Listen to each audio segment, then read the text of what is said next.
Tu le vois, il est dans la joie, il marche, il est dans l'armée, enrôlé ici. Est-ce qu'un mort peut marcher? Est-ce qu'un mort peut-il sourire? Est-ce qu'un mort peut-il être dans l'allégresse? Pourquoi vous l'appelez mort? Allez leur dire. Merci ma fille. Il m'habille maintenant en tenue militaire. N'oublie pas, il m'avait dit, je vais te faire visiter le royaume des cieux. Quand on arrive au royaume des cieux, il me dit, c'est pour t'enrôler dans cette armée-là. Et je vais t'enrôler dans cette armée comme général. Je discute avec lui, je dis, ça commence pas comme ça, on commence d'abord par le recul. Et puis, on monte de grade. Tu me mets général, moi je vais diriger ceux qui ont commencé avant moi. Il me dit, vos voix ne sont pas mes voix, vos pensées ne sont pas mes pensées. Votre façon d'agir ne sont pas ma façon d'agir. Bien-aimé, on m'habille et je deviens comme les soldats de cette armée-là. Je prends leur taille, je prends leur teinture, je prends leur sourire, je prends tout ce qui était d'eux. Et il me dit, rentre maintenant, annoncer la bonne nouvelle.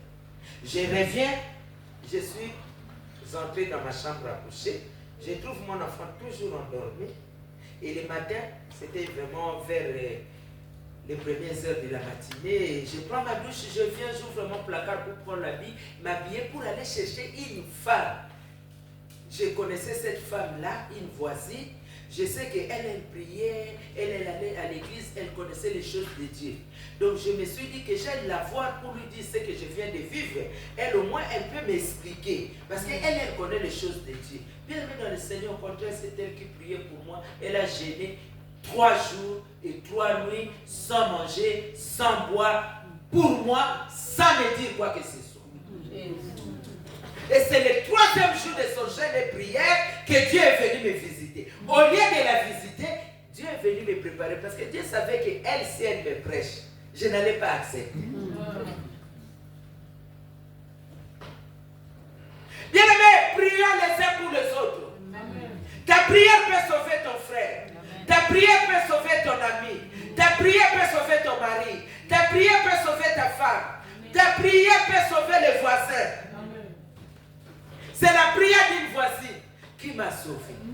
Et elle n'a jamais vu Jésus-Christ. Moi, je l'ai vu grâce à ses prières. Bien aimé, en bref, il va envoyer pour annoncer la bonne nouvelle. Nous sommes en 1980. Elle m'amène dans leur église.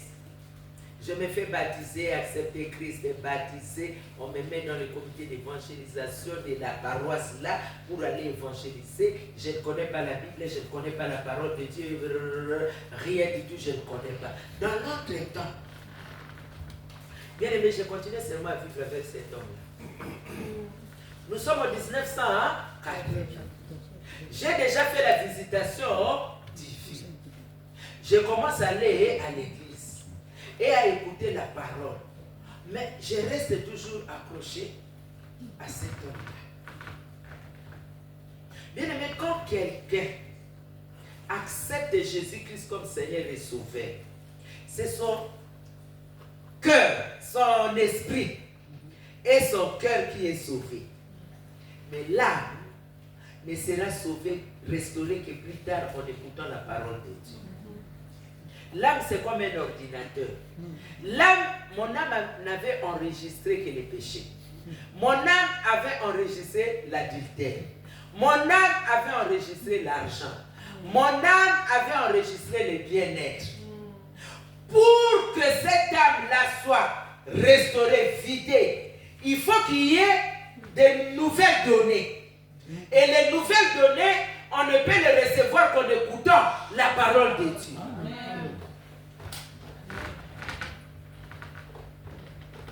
J'ai écouté la parole de Dieu, j'ai écouté. En 86, pas il me rattrape. Dieu ne peut pas échouer dans ta vie. L'eau doit être changée en vin. Amen. Dieu ne peut pas rater. Il ne rate jamais et il ne ratera jamais. Amen. Toi, tu ne peux pas sortir triomphant. Non, Dieu ne peut pas échouer. Amen. Les 6 ans là pour Dieu, c'était rien. Il savait qu'il m'avait déjà eu. Comme il avait déjà, comme tu es avec moi. Le fait que je sois déjà passé par ce trou-là, c'était fini pour moi. Moi, je ne savais pas. Je vais à l'église. Bien aimé, je vais à l'église. J'ai porté une grossesse de 2 mois. Toujours de cet homme-là. Les pasteurs prêchent. Aujourd'hui, les pasteurs, pourquoi vous avez peur des brebis? Elles sont venues pour être sauvées. Hein? Elles sont venues pour les encadrer. Hein? Elles ne sont pas nos brebis. Elles sont les brebis de l'Éternel. Il faut leur donner de la bonne nourriture. Même si ça chauffe, donne-les.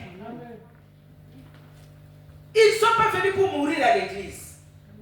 Ils ne sont pas venus pour les cajoler. Si c'était pour cajoler, comme moi j'avais des moyens, je ne faisais que donner. Or j'avais les dons de la libéralité sans que je les sache. Mais je ne pouvais pas acheter mon péché à cause de cet âge.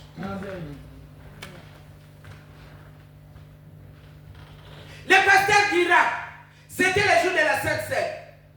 Il a prêché, il a prêché, il a prêché.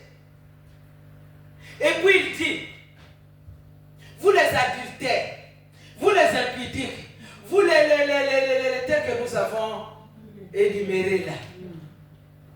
Et vous les voleurs qui volaient les dîmes. Ah oui, quand la Bible dit les voleurs n'hériteront point le royaume des cieux. Mais les chrétiens croient que ce sont les voleurs qui pillent là-bas.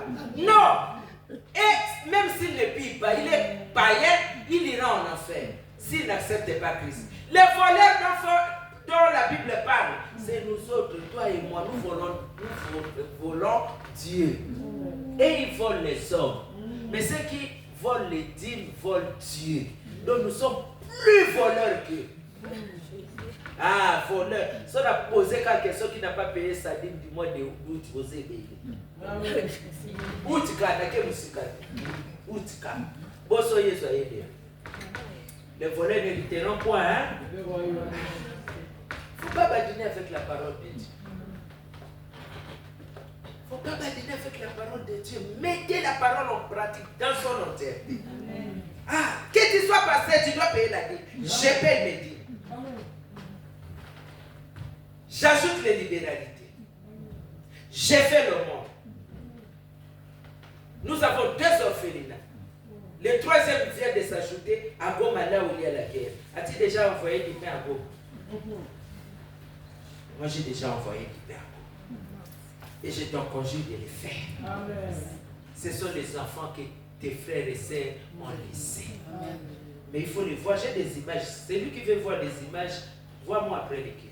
Tu vas voir comment ces enfants. Un enfant à qui on a donné à manger, il ne sait pas manger parce que c'est sa maman qui le faisait manger. La maman est décédée, elle joue avec la nourriture et puis elle joue et puis c'est seulement les sels qu'elle goûte. Elle ne sait pas prendre pour mettre dans la bouche. Et toi tu jettes du pain ici dans la poubelle.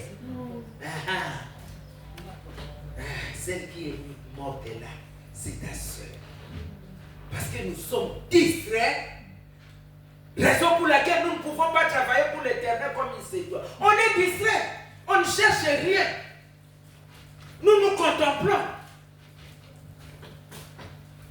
Bien-aimés dans le Seigneur, je n'ai pas participé à la Sainte Seine. Je n'ai pas pris la Sainte Seine. Et je ne prenais même pas ça. À la fin, qu'est-ce que le pasteur dira? Que tous ceux qui n'ont pas participé à la table du Seigneur aujourd'hui ne quittent pas le temple. Qui sont-ils? J'ai fait mon doigt comme ça. J'étais au dernier banc. C'est comme s'il avait vu. Même si vous faites ça, même si vous faites ça, même si vous faites ça, il sait, il vous voit. Vous n'avez pas pris la Sainte Seine. Et il dira, vous voyez les gens qui passent à la rue là-bas, parce que nous sommes à la direction à Chouapa. Pour ceux qui connaissent Nzambe Malamu, la direction à Chouapa. Il dit, vous voyez les gens qui passent par là, qui vont au marché, qui rentrent. Ils ne sont pas entrés ici, hein. Ils n'ont pas pris la Sainte Seine. Mais toi, tu es entré ici. Toi aussi, tu n'as pas pris la Sainte Seine. C'est que tu es comme lui. Et en plus, tu t'es assise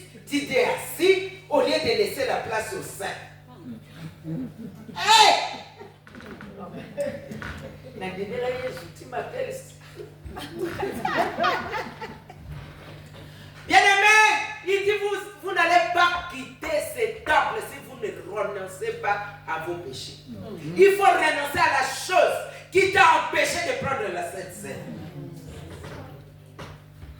Pas de confession aujourd'hui. Aujourd'hui, c'est la confession et le renoncement. Tu termines de renoncer, tu sors.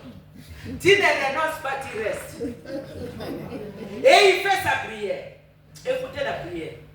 Depuis que moi j'ai écouté cette prière-là, jusqu'à aujourd'hui, je n'ai jamais encore entendu ça. Donc c'était pour moi. C'était pour nous les têtus. Depuis 80, on m'a visité. Jusqu'en 86, je continuais à endurcir mon cœur à cause d'un être humain.